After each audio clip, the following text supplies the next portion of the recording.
Greetings, I'm your host, Jason Miles, and welcome to another episode of This is Revolution Podcast for all the returning listeners, subscribers, and of course, our very valued patrons. Thank you so much for coming back. To those new to the channel, thank you for taking a moment to check us out. If you dig what we're doing, please hit like and of course subscribe. It goes a very long way in promoting the channel. Quick reminder before I bring the guest in, TIR is a listener-supported program. Without y'all, we couldn't do this. If you enjoy what we do here on TIR and have the means and feel so inclined, become a patron for as little as $3 a month or $30 for the year. You can get access to our patron-only champagne rooms. Join us for movie nights whenever the fuck I'm going to have them. Have access to the TIR Discord, and you get the satisfaction of knowing that you help contribute to the insanity that is TIR. We're coming for you now. Oh my God, before the guest even gets here, dropping in bombs. Well, it's a very serious topic tonight. All jokes aside, one that is very near and dear to me as I worked with a lot of people that had been in foster care, that had just come out of foster care. And the book, there is, wherever you're watching or listening to this show, there's a link in the description to get your own copy of the book, Wards of the State. Recently, I was a guest on the Unaligned podcast to discuss an essay I wrote for the Unaligned Substack about a milieu of callousness that I believe has deceptively embraced us. It seems like it was so long ago we understood the folly of mass incarceration and prepared to atone for our collective carceral sins by attempting to roll back the most heinous aspects of the 1994 crime bill. We were seeing elected officials who wanted to put an end to things like cash bail, so we started to look to alternative forms of policing and non-carceral avenues. But the breakneck 180-degree turn back to that tough-on-crime ideology that has taken place, for me, is quite frightening. Decades ago, as crime rates rose and employment rates declined, our solution was to contain the problem. And no one can deny that the problem of violent crime was very real, and people demanded an immediate reprieve from the savagery that was being perpetrated in their communities. But the solutions always seem to revolve around containment. How do you contain a population of surplus humans, many of whom can't find stable employment, and for many more, stable shelter? Well, there's always prisons, right? Our guest today, in her book, Wards of the State, The Long Shadow of American Foster Care, explains how the creation of the foster care system was a way to simply contain a growing population of indigent youth, and not much has changed since. The book is a menagerie of harrowing tales of abandoned youth, often escaping parental abuse to be subjected to more abuse from adoptive families or foster families. If they do indeed find a home that is supportive and can actually build trust with adult parental figures and discover the joy of family, they age out, thrown back into the cold world they sought sanctuary from in the first place. While the individual tales in the book are moving and weave a complex tapestry of adolescent abuse and isolation, our guest's ability to humanize each subject is important because young people who have had to endure these brutal environments often commit extremely violent offenses. As we bear witness to their perilous journey through a maze of bureaucratic, systemic barbarism, it should be a broader lesson for all of us about the true root causes of these problems and of forgiveness. It's easy to be moved by individual tales of woe, but we must understand these kids are all part of a large portrait of societal failure. And if we truly want to address these issues, we must take deep dives into the most uncomfortable parts of our souls, truly understand what compassion looks like, and stop confusing vengeance for justice. Please welcome our guest and author of Wards of the State, The Long Shadow of American Foster Care, Claudia Rowe.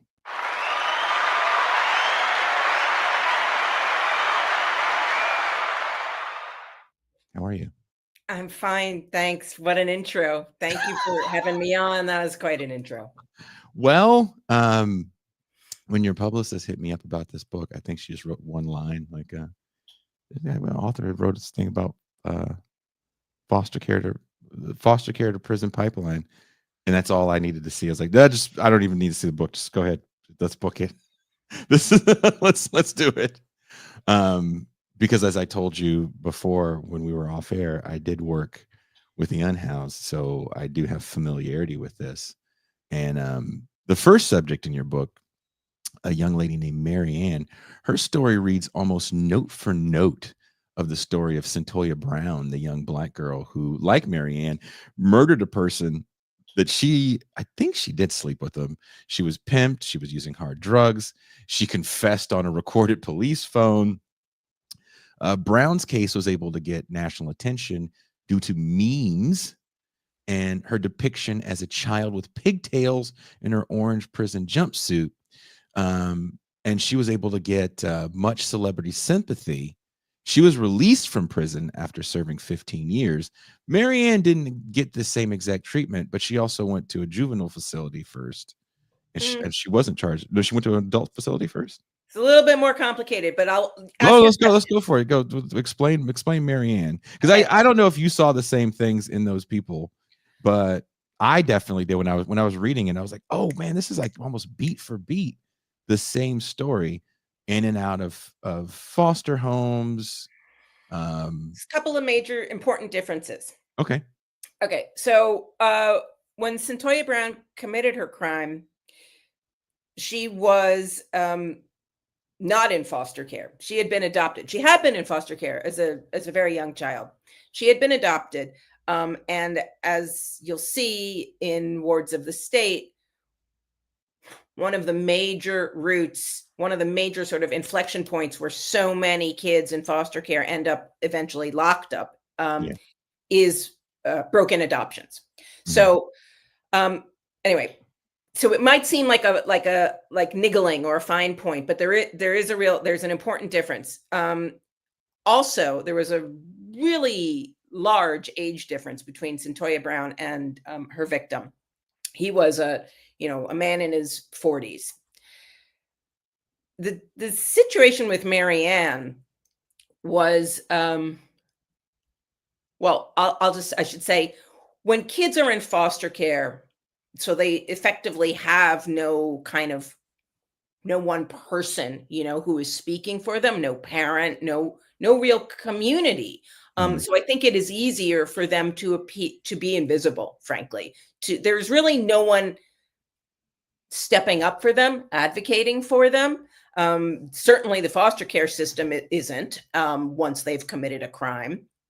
And so they're sort of, there's a public defender, but kids in foster care are kind of across the board invisible. And part of that is because is the state, tries to prevent, say, media from getting too deep into foster kids' lives. And they say, oh, this is about protecting the young person's privacy or confidentiality. But what it really is protecting the system, because all the young people I talk to want to tell their story. They really want to tell their story.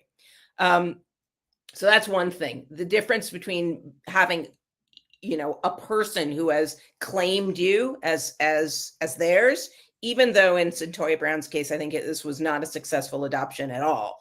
But there was still a person who was sort of her person, her family. I think the and we can touch on this later, and we don't have to mine through the minutia, but they're both poor young girls who do know their mothers, their birth mothers. And Centoya goes back to live with her mother, and she's kind of in and out of between her mother, the adopted mother. Then we don't have to, and the Centoya story is whatever you saw in a meme, ain't it? Like it's definitely more than the meme. And what was kind of coming out, even in the little documentary about her in prison, I don't think tells the full story of that young lady. But she had a few advocates on her side, right? She had the district attorney that ended up teaching in the prison, that wrote the thing to keep her in prison, was like, oh, wait a minute, maybe she's not that bad, and she's part of a flawed system, which is how many people is that really going to happen to? That's something crazy that happens. And I was hoping that situation would open people's eyes kind of to the way we view young poor kids who do commit violent crimes, that have lived kind of a life of trauma. And I think for me, maybe that was the through line between both young ladies. They lived this life of trauma. And when you are of a certain class, and as your story illustrates, this goes beyond ethnicity. Maryanne had no white privilege, right? I don't, if she had it, I don't know what it is. There's one possible thing. What is that? So, and there's a little bit on this in the book. So Maryanne, who had no significant criminal history before her crime. She did have some. She had been popped for shoplifting and that kind of thing. The only real significant event prior to her pulling a trigger, shooting a guy in the head, was she was running away from the police. And in running away from the police, she ran right into another officer. She broke that officer's ribs. She ended up in juvenile detention after that. She was taken out of juvenile detention and put into a foster home pretty quickly. And that foster parent said, who happened to be a Black woman, said, yeah, if Maryanne was a Black girl, that never would have, that she would have been still in juvie. She would not have been removed. That's conjecture. It's conjecture, absolutely. But that's like people that said if January 6th would have been all Black people, then everybody would have got shot. It's like a lot of Black people protest, and I haven't seen that many shootings. I'm just pointing out, a Black woman said, felt that Maryanne did have a certain amount. I'm a Black man, and I disagree. How's that sound? Okay. I mostly agree with you. I do not think that Maryanne benefited from tremendous white privilege in any way. I mean, her story is every page is just like and I told you when we met on social media, I was like, I don't want to say I'm enjoying it because I think that's belittling the material or kind of weird, but it's illuminating, and I'm glad you are humanizing a segment of the population, as you said earlier, that is extremely invisible. So I actually think it's okay to say you're enjoying this book because I wrote it to be, this is not a heavy policy book. There's policy in it and sort of why did this happen and how are we here? But really, this book is supposed to be helping a reader see through the eyes of kids on the street, on the run, in foster care, their experience. Yes, it is framed with, sort of how did we get to this place? But in the main, it is supposed to be, I hope it is, engrossing, propulsive. I see these as survival stories. Yeah. I think every young person in this book is living a really powerful survival story, and hopefully a reader goes, what happens next? Then what happens to them? What happens to them? Because that's how I felt. Oh no, I mean the whole book is what happens next, right? I mean, if you are like, I hate to say this, if you're aficionado of the true crime genre, this is probably something that you would like, and I would want to push you to something like this more so than a story of a serial killer, because I do think those things build up calluses to our humanization of people. And I think true crime, the way we view it, it's just, propaganda for kind of base narratives of good and evil. So telling the story of this girl, telling the whole story, right? You even talked about the family members that spoke in the courthouse of the young man that she shot. I mean, if you want to tell, maybe we should Explain Well, who your Maryanne point is. is really well taken. This book started kind of true crimey. You are totally right. This book, I certainly did not set out to write a book about foster care. That is not how this happened. How it happened was I was sitting in court watching this teenage girl be sentenced for murder, and I wasn't even there for her case. It was there for a completely different reason. I was sort of interested in the work of a forensic psychologist who was maybe going to testify about what he thought her sentence should be. So I was there to listen to him. He ended up never getting called, and Maryanne's sentencing ended up being continued over the course of 3 days, not consecutive 3 days, 3 days over several weeks. And by the end of it, I was no longer interested in this forensic psychologist, and I was completely interested in Maryanne. And I thought, oh, this is not really a crime story exactly. This is really a foster care story. And I had covered child welfare as a journalist, and I had covered a lot of youth crime as a journalist, and I had not properly appreciated the overlap. I had not properly grasped how one system kind of feeds the other. And that is when I realized, oh, Maryanne is actually part of a much bigger story. And here we are. Do you want to tell the story about Maryanne briefly? Because she's a Sure. big part of the book. She's the opening of the book. There are 6 main characters in the book, 6 main primary young people that I'm following in the book. She's one of them. And you mentioned talking about the family members of her victim in the book. So Maryanne was a kid who grew up just north of Seattle. She had been in what you would call a pretty neglectful home as a very, very young child, living with her mother. Her mother eventually was incarcerated, and Maryanne was taken away in a police action. At that point, she could have easily been taken into foster care, but she wasn't.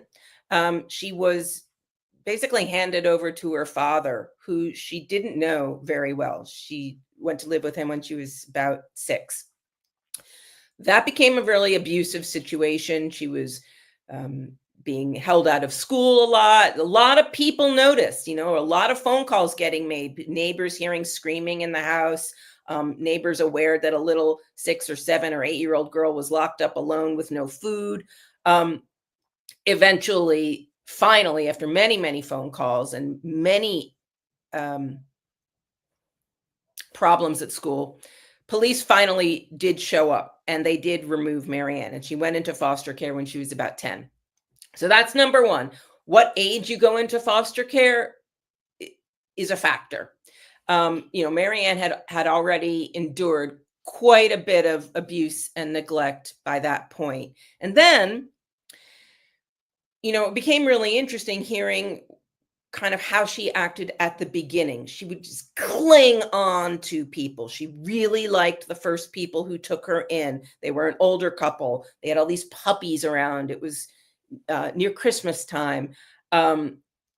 She really wanted to stay with them, but for various reasons, she didn't. And she was moved to a family friend. And this is a friend of her father's. This is kind of what the state wants to do, right? Put kids with people who are in some way connected to their families. This is a newer direction. This used to never happen.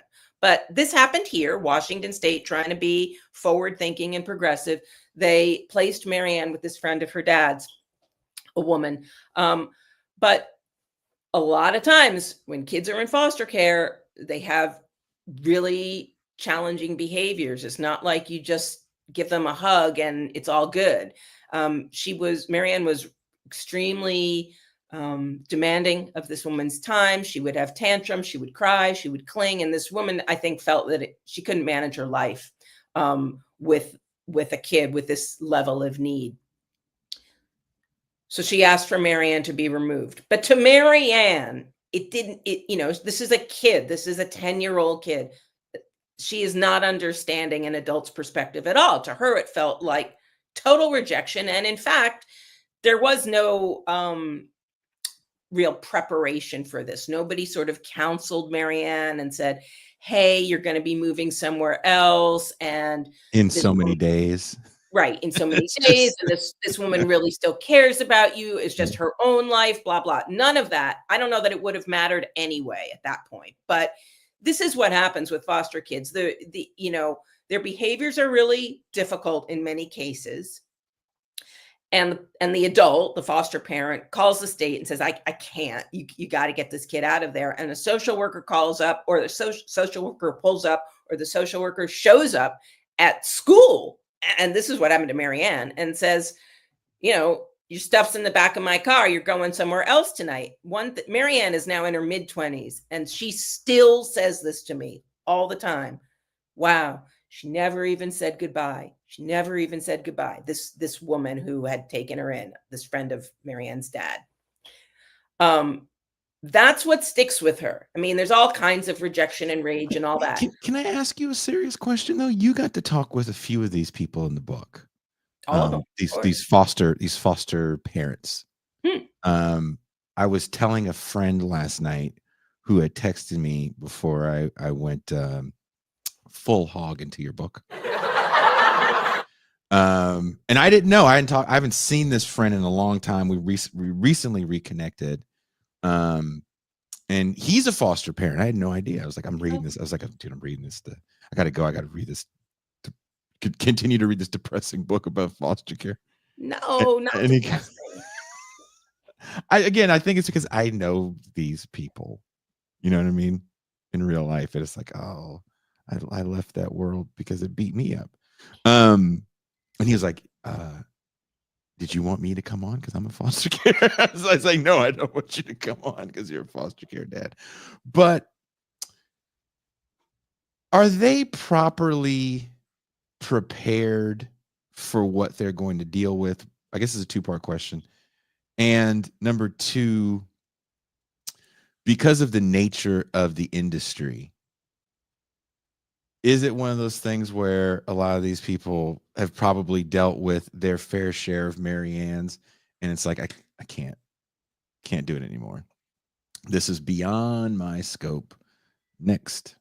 And they can kind of do that with a little bit of, I don't want to say ease. I'm sure it's difficult, but again, if the young lady's saying the woman never said goodbye, apparently she hasn't reached out to say goodbye since. Correct. As far as I know. So number one, are people prepared? In that case, as far as I understand it, that woman was kind of hastily brought on board, right? She wasn't an experienced foster parent. So your point is well taken. She probably was not prepared for what was going to be coming at her. The woman who you mentioned before, who Maryanne lived with after being in juvenile detention, that person was profoundly experienced. In fact, the only kinds of kids she dealt with were kids like Maryanne, kids who had been through it, kids who were coming from juvie, kids who were already, being trafficked or on the street. She was specifically designated as a home for, I think they call it like behaviorally challenging kids. So she was entirely prepared.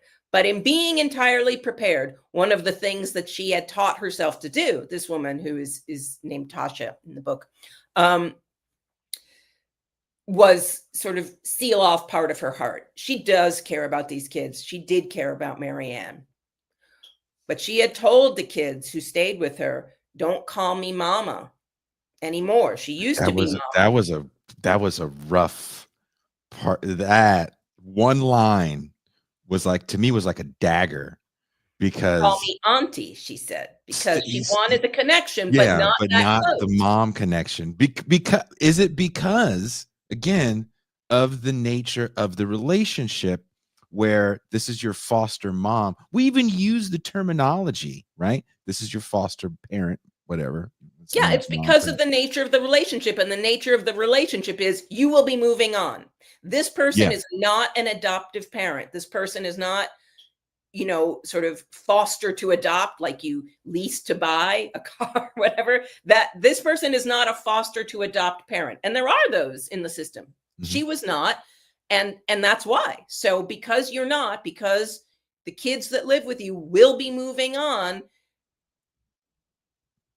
this woman, this foster mom, sort of determined on her own to kind of, I care about you, but I have to be ready that at any moment you're going to be gone. You're going to be at another home, or you're going to take off. You're going to run away. I mean, she's dealing with adolescent kids. These are not little children. So she had made the decision herself to have her foster girls call her auntie, which is what Maryanne called her. But that was a change in her early years. I believe she had kids calling her mom. And I do want to say I understand that woman's decision, and I don't want to sound like I'm belittling it or even. Maryanne liked her more than any other foster parent, frankly. In the book, you portray her as kind of a cool woman that's got a bit of cool. a system down. Oh, she's cool. You know, she probably is a bit no nonsense. I mean, I really like the aspect of the feeding the kids first. You know, it's like, oh, she's tough. Yeah, tough in terms of tough herself and going through it with these girls. Yes, she is all about feeding them. She's really no nonsense, really practical. Oh no, you have to be with the population you're dealing with. How many people in prison now have either spent time in foster care or parentless? So, you know, being careful and conservative. If you want to use Washington State statistics, because that's where most of this took place, that's fine. Actually, no. The book is national. Maryanne is from Washington, but you know, 4 of the other 6 kids are not. They're in Houston and Connecticut and New York City and Philadelphia. There's a kid in New Orleans, so it is very national in scope. Maryanne happened to be from Seattle. So nationally, conservative estimates indicate that about 20% of people in state prisons in the US have been in foster care. That is a, you know, purposefully conservative estimate. I think there are a lot of places where it's probably higher in individual prisons here and there. But conservatively speaking, we can say that roughly 20-25% of people in US prisons have been in foster care. And that is a wildly high number, because it's only, you know, it's like less than 1% of American children are in foster care at any given moment, right? And you have 20% of the people in prisons. This is wildly disproportionate, right? Wildly disproportionate, which is one of the reasons I started to think about, is the system somehow, is the foster care system somehow kind of making future inmates, like an engine for prisons. That it was sort of after I figured out about Maryanne and was her path to lockup kind of typical, or was she an aberration? Was she, you know, like where does she fall on the spectrum? The first thing was to figure that out. Well, when you do the historical deep dive with the first execution in Wyoming, was it? The first person killed in Wyoming, yes, was a foster person. Can you briefly tell that again? Fascinating to read that. Yeah, blew my mind too. Because I was talking to a friend the other day about the idea of trauma and how there's kind of a culture of trauma. We're not talking about the kids in this book, right? And one of the things he brought up was, you know, before we get too callous to the idea of trauma being kind of overdone, we have to remember that we're finally at a point in this country where we accept certain things like PTSD for soldiers even. And you know, reading this book is one of those moments when Charlie was his name, right? The first person killed. Correct. Yeah. That story really resonates, because even 100 years ago, they're still having this debate about children and how we should look at them. Can you tell the story of Charlie briefly? Sure. And you just hit on something I really want to underscore. This thing about enormous numbers of foster kids eventually ending up locked up. This is not a recent trend. This is not a recent spike. This has been going on for decades, maybe a century, maybe more. This has been a long thing, and we just haven't really, we're beginning to now. But as a culture, we have not broadly sort of recognized this and confronted it. So the Charlie Miller story is that we're talking about the 19th century in New York City, and his mother dies and his father commits suicide when Charlie is like 6 years old, really young. And he has some older siblings.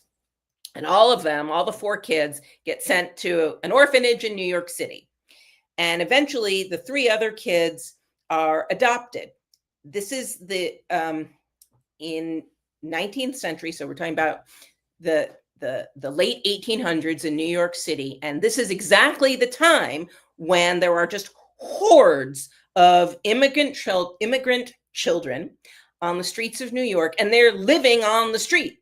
There are some estimates that say something like 30,000 kids were just destitute on the streets of New York City, kind of similar to the way people view, homeless in many cities today. Okay, so all these progressive, like Victorian do-gooders in New York City go, oh my goodness, what are we going to do with all these destitute children who aren't eating and who are banding together in gangs and committing crimes and pickpocketing people and all the stuff that you've seen in movies. So this minister gets the idea of, hey, what, the American West is beginning to burgeon, and there are these farms out in the West, right? This is like shortly after the Civil War. And he goes, well, what if we take these kids and we ship them out to the West, and maybe they can help on the farms and they'll get, food and lodging and a family. They'll be sort of off the streets, and we'll be helping them, and they'll be helping these farmers. And that is roughly the idea of sort of the underpinning of what became foster care. Later, this was called the orphan train movement, which is actually a term from a Hollywood movie. They didn't call it that at the time, but it is now known as the orphan train movement. And it started in the 19th century, sort of last quarter of the 19th century, all the way up to like 1929 is, I think, the last shipment of kids. By the end of it, well over 100,000 kids, I think it's like 150,000 kids, had been shipped, taken off the streets of New York City and sent to just sort of different farmers, not only farmers, couples who wanted a child around. I mean, it was sort of ran the gamut. There was some oversight. I mean, there were people from New York who sort of checked in on these kids. But anyway, this kid, Charlie, in the orphanage in New York City, was one of those kids. His older siblings had all been successfully adopted into other homes, but Charlie wasn't. And there are a couple of problems. I don't know. Should I talk about it here? Sure. Okay. Sure. So Charlie was a bedwetter, and back at the time, they beat him for it. They felt that this was sort of like a red flag, like a clue for nascent mental illness. And then there was like masturbation, and he was a little boy, or not so little at that point, and he was masturbating, and that was more, you're insane, right? And so they kept beating him, and they kept trying to ship him to these homes, and it didn't work. And eventually they sent him to a farmer couple, I think in Minnesota, who just totally rejected this kid and cut him off. And it was sort of like, goodbye. They didn't even give him, train fare or food money or anything. And he's this teenager running around in the American West, just alone. And, he's riding the rails, and he thinks he's living like this grand hobo life. But, it's you can anticipate what happens. Eventually, he's really hungry. He is abused on the rails. He is gang raped. Everything happens to Charlie. And finally, these two sort of young men are like out on a lark. They think, oh, they have some money. They're middle class young men from good homes, and they're in their early 20s. And they think, oh, won't it be a lark to, ride the rails of the West? And they do. And to them, it's a game. Yeah. And they have enough money to eat. And Charlie meets them, sort of tags along with them. And eventually they kind of are like, ew, you're gross and smelly, and you're not a game, you're real, and we're just having our little fun adventure.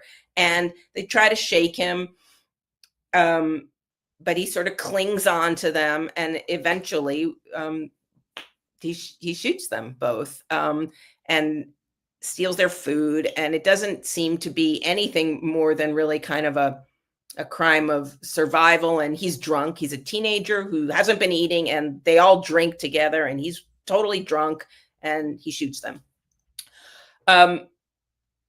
He did not feel good about his crime. He confessed to his older brother. He finds his older brother in Kansas, at the older brother's adoptive home in Kansas, confesses to him, and eventually he is shipped back to Wyoming, where the crime originally happened, and he becomes the first person executed in the then new state of Wyoming. Is this teenager? I think he's 17 at the time.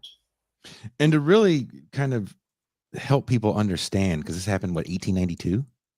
Is that right? Is that 1892? 18? It's not, the date isn't in my head. It's 1872. It wasn't, 1997. So no.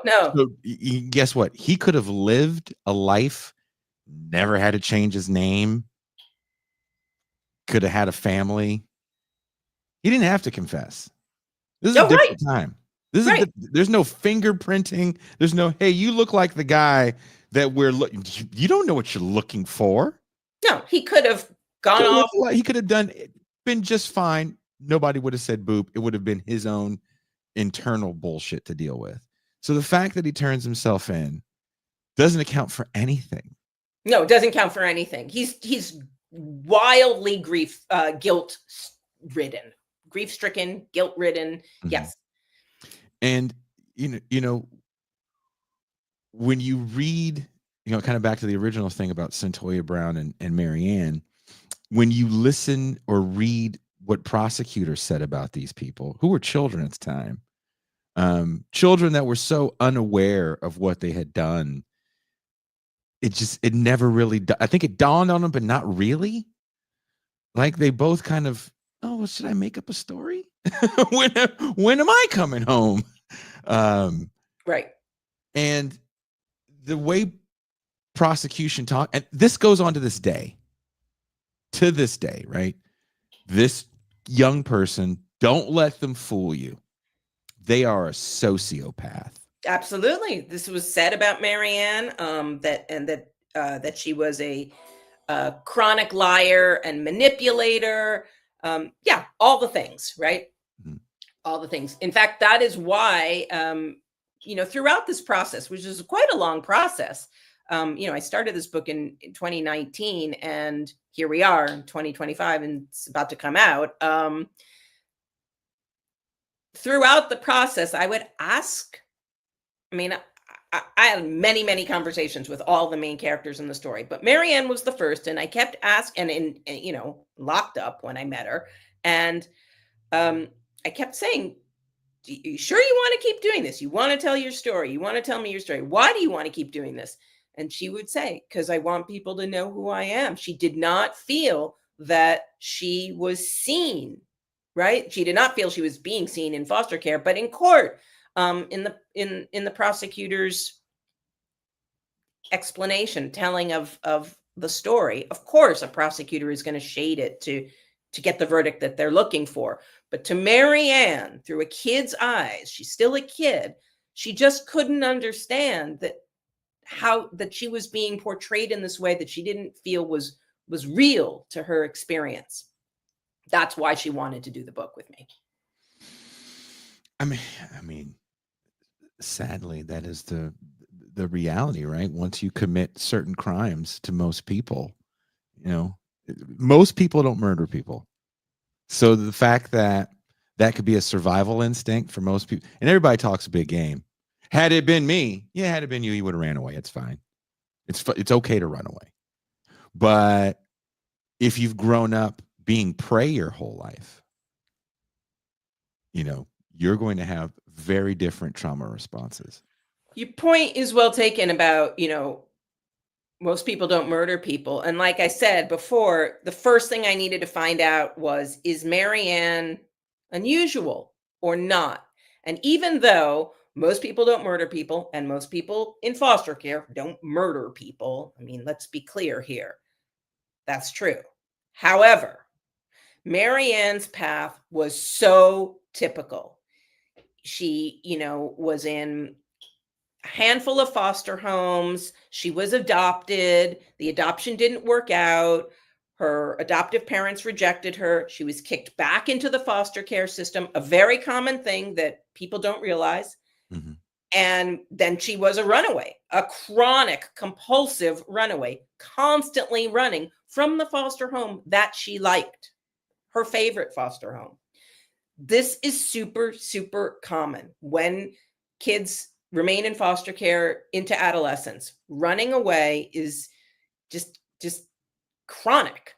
And it's not because of abuse in the foster home. I think it's really important to make this clear, at least not in that foster home. It was not about abuse. And it frequently is not about abuse. It's the kids are frequently, there's a couple reasons that they run. One of them is to find their parents, their biological parents who gave them up or neglected them or rejected them or whatever the case may be. There's even if the biological parent physically abused the kid.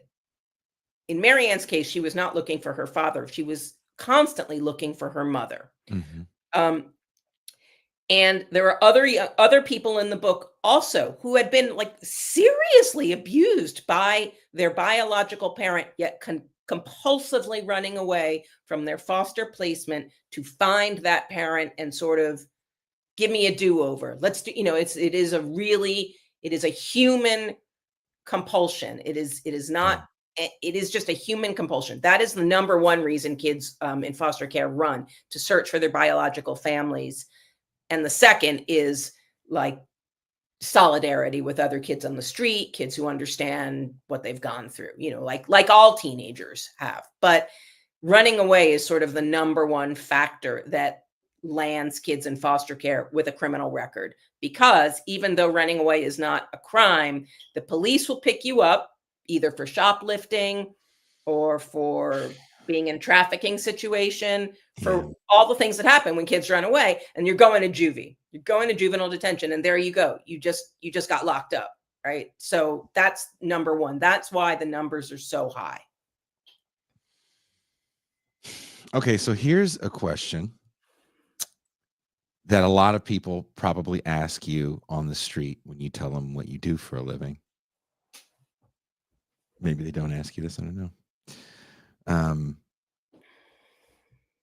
Is foster care that much worse than the home? It's a really good question. It's not that foster care itself is full of horrible abusers and that's what makes it bad. That's not what's happening here. Mm-hmm. Of course, there are abusive people in foster care. And of course, there are foster parents who are just doing it for the money. And the kids know that. And that in itself, that knowledge is more what's going on. It's not usually direct, outright physical abuse. It's more this kind of, the system itself is kind of this mechanized abuse. It's not abuse like I'm going to burn you with a poker. It's more this, you're a widget. We move you around at will. We move you around if your foster parent calls us and says, we can't, that she can't deal with you. We're coming to pick you up from school. That is what happened to Maryanne. Get in the car. You're going, you will be going to somewhere else tonight. This is really common experience. So the lack of stability and attachment, primarily the lack of bonding between the kid and whoever is taking care of them, that's the thing that we are learning through brain science. And there is a chapter on brain science in the book. Not too heavy, but it's in there. That's the thing. The system, the structure of the system sunders bonds. It is designed to sever connection, just like we were talking about at the beginning when Tasha says, "Don't call me mama, call me auntie." That's what the system is. It's all about don't get attached because you're moving on. That phenomenon is, we are learning, doing real damage to children's brains, not so that they are really poorly equipped when they leave the system. They age out at 18, and here you are, 18 or 21. You're cut from foster care. But because of this ongoing lack of bonds with a stable, caring adult, it appears that, not to me, to scientists, that this has, profound effects on like emotional resilience and behavior. So it's not about, oh, you're unable to get married or something. That's not what I'm talking about with a lack of attachment. I'm talking about the lack of attachment seems to, it affects cortisol levels, right? Chemicals in the brain. And this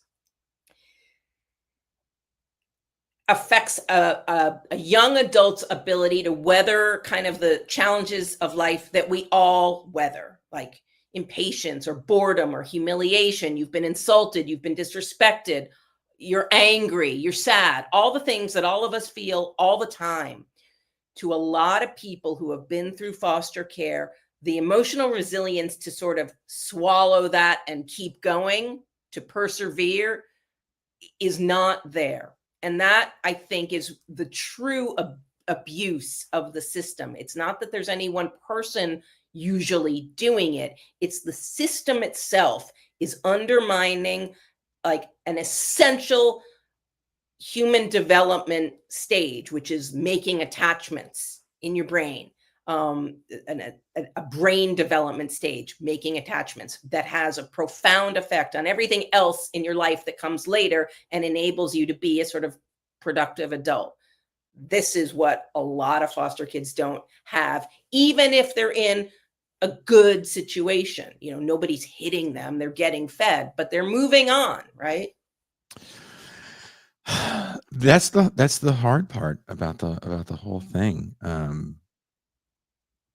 Again, reading the book brought me back to places I didn't want to go to, right? For my own personal experiences dealing with these kids, and I'll talk about it in the champagne room for you guys. I don't want to bog down the main show. There's an older character. I shouldn't say character like it's a fictional story. There's an older woman in your book that was one of the early train kids. Wait. So you're talking about Vera? She was not one of the train kids, but she wasn't one of the train kids. No, the woman that she passes away, right, and has the ranch, right. So she's kind of from the time when the train kids are happening. She was she was one of these like early 20th century. She's born in 1905. Her mother dies in childbirth, giving birth to her younger sister. Now her dad has a couple of kids and he's dirt poor. He has no job. He takes this woman, Vera, to an orphanage and, goodbye, thinking he's doing right by her, thinking not abandonment, thinking this will be a better life for you. I'm just a single guy with no money. How can I give you anything? At least a family will take you, hopefully, and it'll be better than what I can do. That is what so many people sort of who touch the child welfare system at all these different points, everyone is in the main trying to do right by kids. I mean, everyone wants a better situation. However, we now have a system of like that's really mired in inertia. We know the brain science now. They sure didn't in 1905, but they do now. They understand what that lack of attachment, what a feeling of rejection, what it does to behavior. This isn't about, oh, play the violin, it's so sad. I mean, it is, but that's not why I'm writing this book. I wrote the book because these things have profound societal costs, right? Yes. We spend $30 billion every year on foster care, and the outcomes of it are, in fact, more expensive, more incarceration, more homelessness. The other thing that happens to foster kids other than incarceration is homelessness. Most of the Easily people we dealt 25, with. 30% Yeah. end up homeless, right? So we spend these billions of dollars on a system to make things better that only makes things more expensive problems. This is ridiculous. We can do better. You have some ideas for solutions or some steps we can make in the right direction. I think before I say the word solution, I want to stop myself from saying that because I've noticed whenever you bring up the issues to people that are looking for a quick solution, be them liberal or conservative, they're like, well, tell me what to do then. And then you give them like an idea to move in a certain direction. Like, for example, for the longest time, you take the kid from the parent. Then it was like, nope, we're all about keeping the kid with the parent. But the parent's turning tricks in front of their kid. Oh, well, that's what you wanted. So I know you don't have all of the answers, but you have some pathways that could help us get to where we need to go. Yeah. What are they? And there are some pathways. The book points in a couple of directions that I'll get to in a moment. But you touched on something really important. We veer, right? We veer this way. Take all the kids away, and we veer over here. No, foster care is horrible. Keep them all with their parents, right? We're not great on nuance here in the U.S. We see a problem, we overcorrect, right? That is what is happening here, a lack of nuance. So, look, certainly too many kids have been taken into foster care because what looked like neglect was really poverty, right? So the vast majority of kids who go into foster care do not go in because they're being beaten at home. They go in because of neglect. But very often, extreme poverty could look like neglect, right? If a kid shows up with, dirty clothes, the same clothes every day, and they have no food to eat at lunch, a teacher is going to notice, right? And a teacher is going to start to wonder, and a teacher is very likely to call the authorities. And you can understand why they want something better for this kid.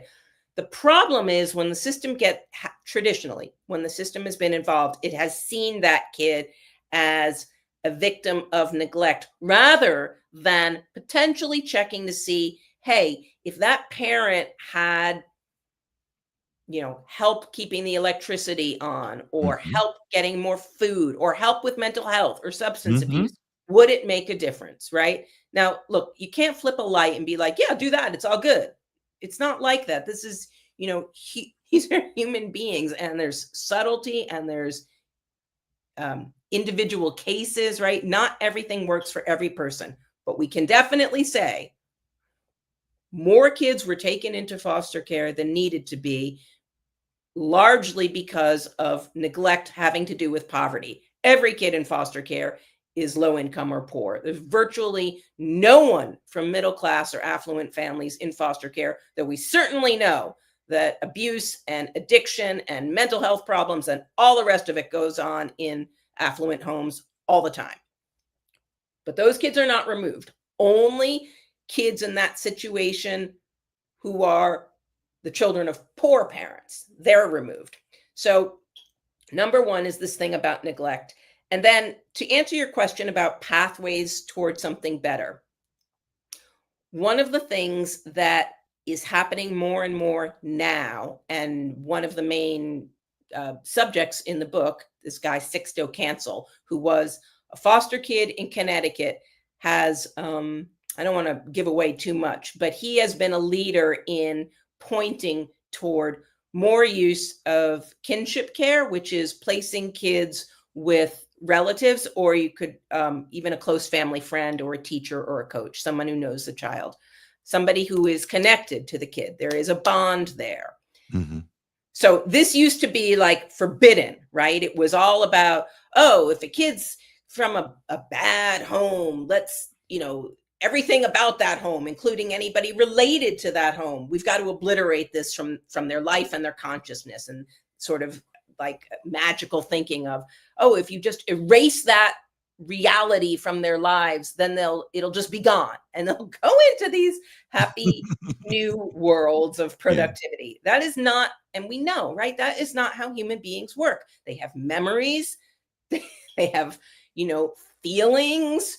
They have attachment to, they are biologically, we all are biologically programmed to attach to our biological parents, even if they are terrible parents. This is a thing. It is a human brain thing. So sort of severing everyone you were related to or used to know from a child's life and imagining that's going to work does not seem to work very well. So kinship care, which is placing children with relatives or close family friends and giving them support for it. Because it used to be, oh, grandma will take, her daughter's children, her daughter's on drugs, the grandma will take the kids and that'll be good. But meanwhile, grandma doesn't have any money for this. Grandma is now siphoning off her retirement to pay for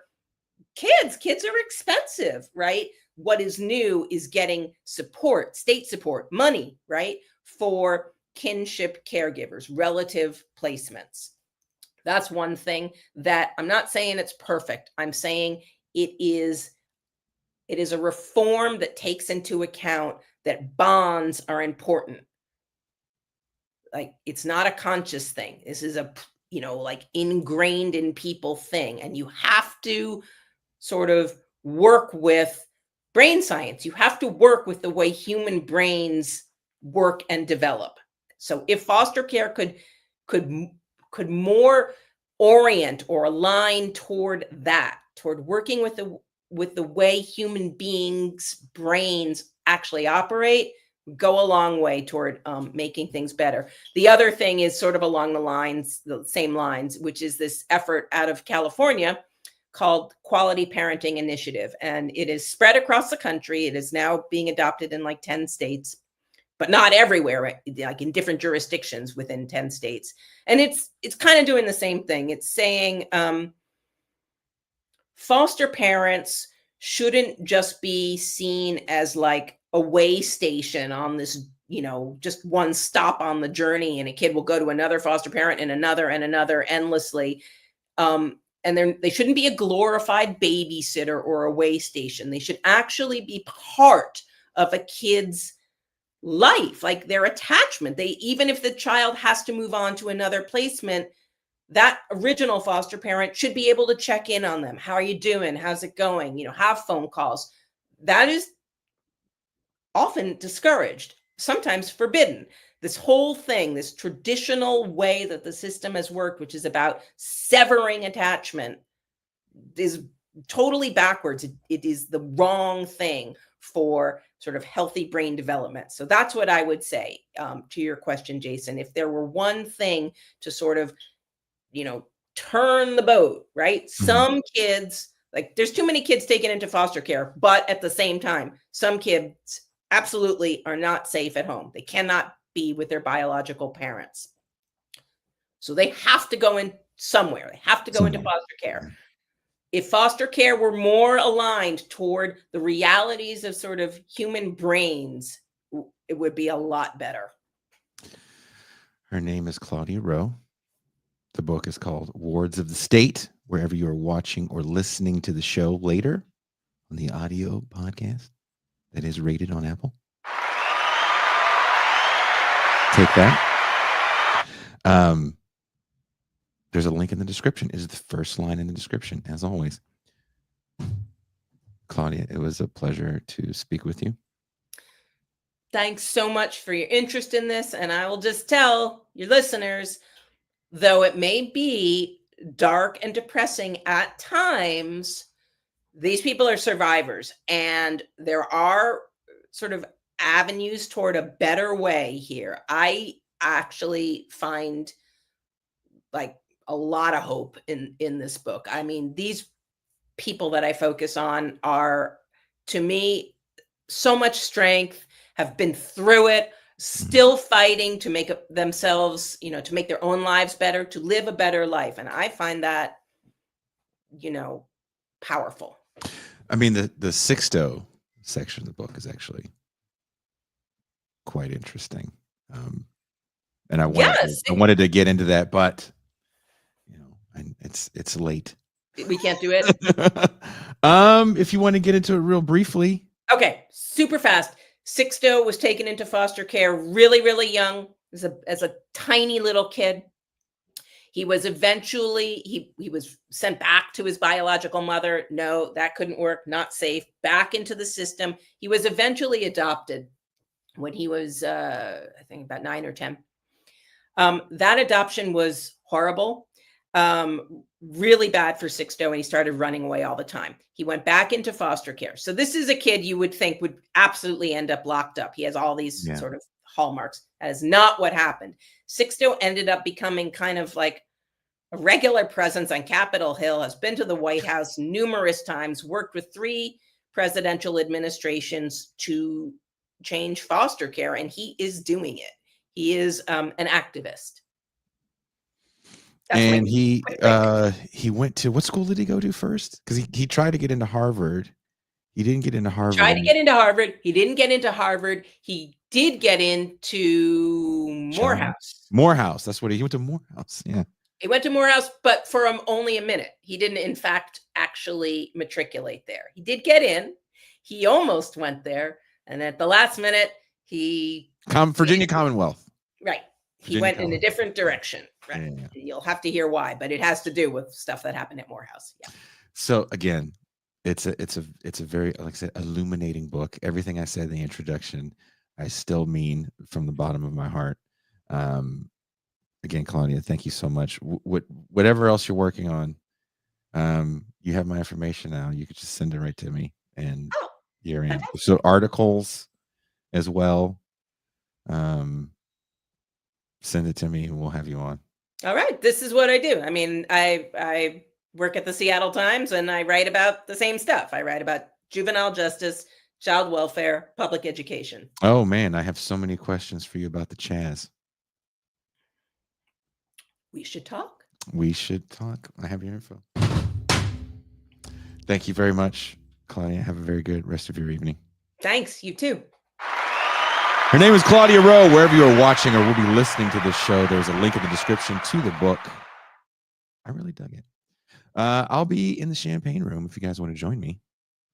If you don't know how to get there, there's one way. There's only one road to get beyond the velvet rope of TIR. That's becoming a patron. And if you're worried about making the commitment, you can try it out for a week. Oh, yes. Wherever you are watching or listening to this show, there's a link in the description to become a patron. So that's where all the cool kids will be. On that note. And I'll tell you guys my story in the Champagne Room of some young people I dealt with, and why this book hit me so hard in the shelter. Thank you very much. We are